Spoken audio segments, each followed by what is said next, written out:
je vais partager quelques tips encore pour aller encore plus loin dans la préqualification.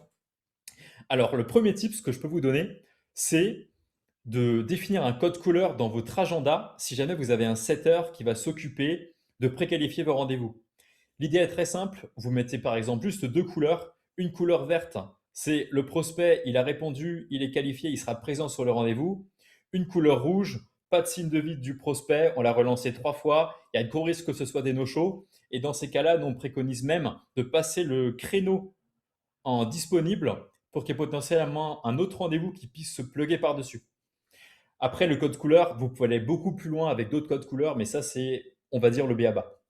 Ensuite, deuxième petit tip que je peux partager, c'est vous connecter sur votre LinkedIn, aller sur le profil de la personne que vous avez seté, de sorte à ce qu'elle aille voir qui vous êtes, quel est votre parcours, qu'est-ce que vous avez fait dans votre carrière, quelle est votre boîte, pour qu'elle puisse aussi monter en éducation naturellement, quitte à envoyer même un petit message sur LinkedIn en mode Hello Eddy, c'est Gold Striker, on a rendez-vous demain, hâte qu'on puisse échanger ensemble.